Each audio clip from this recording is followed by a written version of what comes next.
আপনারা ঐতিহ্যের 50 বছরের রাজনীতিকে বিশ্বাসঘাতকতা করবেন না।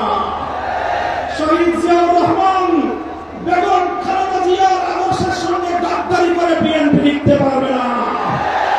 বাংলাদেশী জাতীয়তাবাদ এবং বাংলাদেশের স্বাধীন জাতিসত্তার যে আকাঙ্ক্ষা, যে আকাঙ্ক্ষাকে যদি বৃত্তাঙ্গুলি দেখান, আপনাদের অস্তিত্ব বিলীন হয়ে যাবে। সংগ্রামী সাথী ও বন্ধুগণ, তাই আজ আমি স্পষ্ট ভাষায় বলতে চাই, বিগত 12ই ফেব্রুয়ারি গণভোটের মাধ্যমে বাংলাদেশের মানুষ নিরঙ্কুশ ভাবে সংবিধান সংস্কার করার যে ম্যান্ডেট প্রদান করেছে, সেই ম্যান্ডেটের বিরুদ্ধে যদি বিএনপি অবস্থান গ্রহণ করে, আমরা স্পষ্ট ভাষায় বিএনপিকে লাল কার্ড দেখাবো।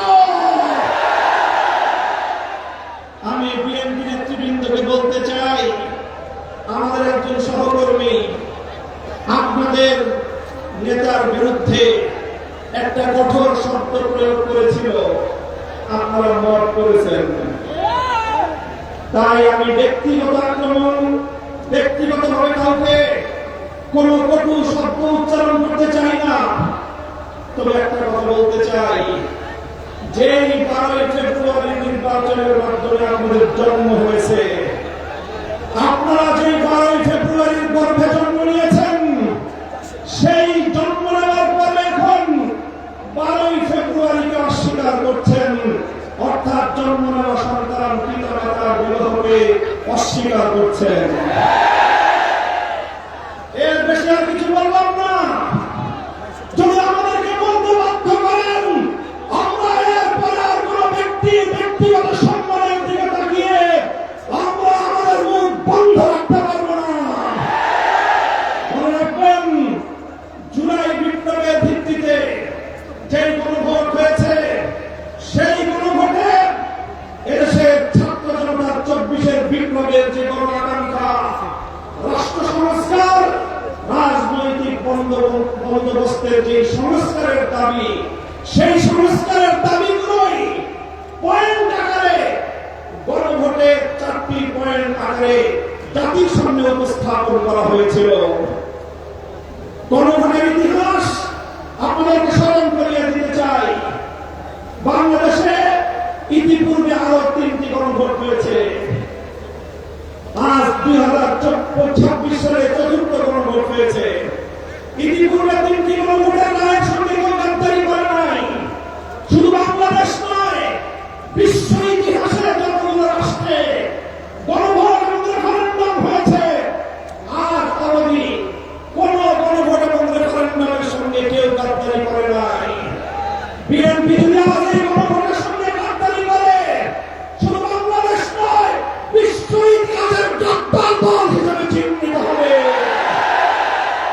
আমরা পরিষ্কার ভাষায় বলতে চাই, তাই গণভোটের রায় কার্যকর করার জন্য সংবিধান সংস্কার পরিষদ গঠনের যে ম্যান্ডেট বাংলাদেশের জনগণ দিয়েছে, সেই সংবিধান সংস্কার পরিষদ বাস্তবায়নের মাধ্যমে সংবিধান সংস্কার করে জুলাই বিপ্লবকে সংবিধান ধারণ করতে হবে।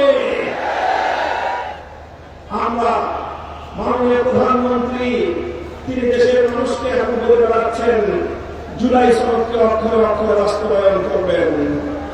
এটি আপনার একটি প্রতারণামূলক কথা। আপনারা জুলাই সনদ নয়, বরং আপনাদের নোট অফ ডিসেন্ট আপনারা বাস্তবায়ন করতে চান। আপনারা বিসমিল্লাহির রহমানির রহিম সংবিধানে আল্লাহর উপর আস্থা এবং বিশ্বাস, রাষ্ট্র ধর্ম ইসলাম, এগুলোকে সংবিধানের মূল নীতি হিসেবে স্থায়ীভাবে জায়গা দিতে চান না। আপনারা এমন ভাবে এগুলোকে সংবিধানে রাখতে চান যে কোনো মুহূর্তে আবার খায়রুল হকদের মতো কোন বিচারপতি কলমের খোঁচা দিয়ে এগুলোকে সংবিধান থেকে মুছে ফেলতে পারে। তাই আমরা সংশোধনীর মাধ্যমে নয়, সংস্কারের মাধ্যমে জাতীয় সংবিধানে স্থায়ীভাবে জুলাই সনদের স্পিরিট বাস্তবায়নের দাবি করতে চাই। আমরা পরিষ্কার ভাষায় বলি, আজ বাংলাদেশের ক্ষমতাসীন মহল বিভিন্ন ক্ষেত্রে ব্যর্থতা যেই মহা প্রদর্শনী করে চলেছে, কূটনৈতিক ব্যর্থতা আজকে আমাদের দিনালোকের ন্যায় পরিষ্কার।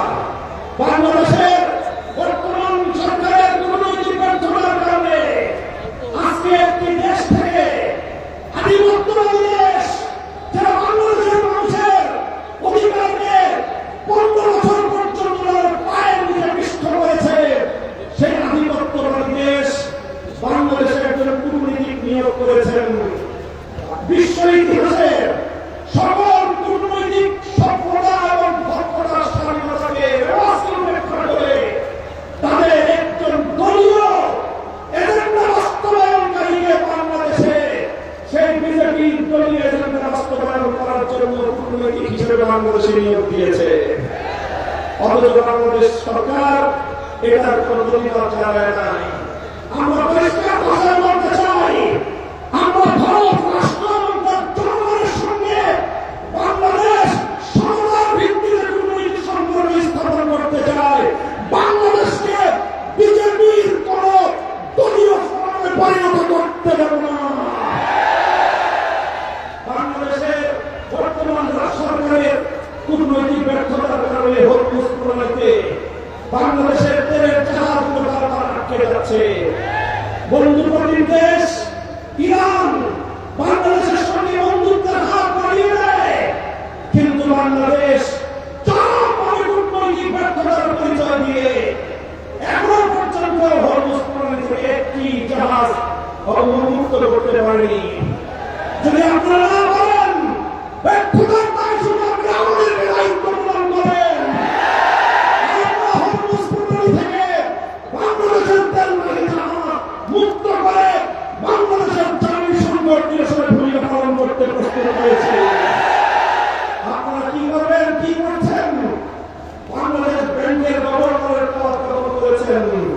বাংলাদেশের গোটা ব্যাংক সেক্টরকে দুর্বৃত্তদের হাতে তুলে দিয়েছেন।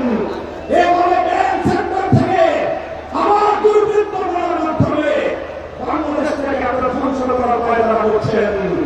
আপনারা দুর্নীতি দমন কমিশন থেকে বিচার বিভাগ পর্যন্ত রাষ্ট্রীয় প্রতিষ্ঠানকে দলীয়করণ করার পায়তারা করছেন।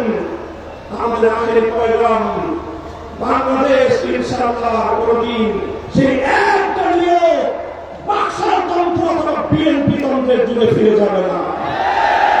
বাংলাদেশের শহীদ প্রেসিডেন্ট জিয়াউর রহমান যেভাবে বহুদলীয় ব্যবস্থা বাস্তবায়ন করেছে, সেই ব্যবস্থার রাজনীতি যদি করতে পারে বিএনপি টিকে থাকবে, অন্যথায় বিএনপি অস্তিত্বের সংকটে পড়বে। সংগ্রামী সাথী বন্ধুগণ, আমাদের আগের পয়গাম যেভাবে কতদিন ধরে বাংলাদেশের বিভিন্ন শিক্ষাঙ্গনগুলোতে, ঢাকা বিশ্ববিদ্যালয় সহ বিভিন্ন শিক্ষাঙ্গনগুলোতে অস্ত্রের সংগ্রামী শুরু করেছেন, স্থানীয় ছাত্র নেতৃবৃন্দের উপর যেভাবে ছাত্রলীগের হেলমেট লীগের মতো ভূমিকায় অবতীর্ণ হয়েছে, এই ধারা যদি অব্যাহত থাকে এর দায় সম্পূর্ণ সরকারকে গ্রহণ করতে হবে। মত সংস্কৃতি বন্ধ করুন, দ্রব্যমূল্যের লাগাম টানুন। এভাবে রাষ্ট্রের প্রতিটি সেক্টরে বিরোধী দলের পক্ষ থেকে সহযোগিতার যে আহ্বান জানানো হয়েছে, সেই আহ্বানে সারাদিন ইনশাআল্লাহ আমরা সহযোগিতার ভিত্তিতে দেশকে এগিয়ে নিতে প্রস্তুত। কথা বলেন ঠিক কিনা? আমি আজকের এই বিশাল বড় সমুদ্রকে লক্ষ্য করে আখেরি কথা জিজ্ঞাসা করতে চাই।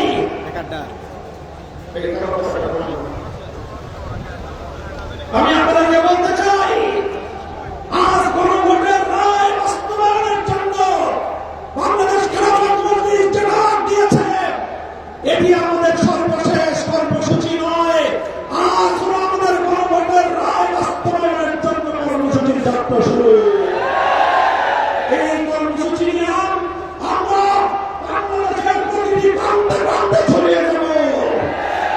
আমি কর্মসূচি ঘোষণা করছি, আগামী 3 মাস মে, জুন, অর্থাৎ জুলাই, বাংলাদেশের প্রতিটি জেলায় জেলায় গণভোটের রায় বাস্তবায়ন এবং দেশের অন্যান্য চলমান সংকট নিরসনের দাবিতে বাংলাদেশ খেলাফত মজলিস জেলায় জেলায়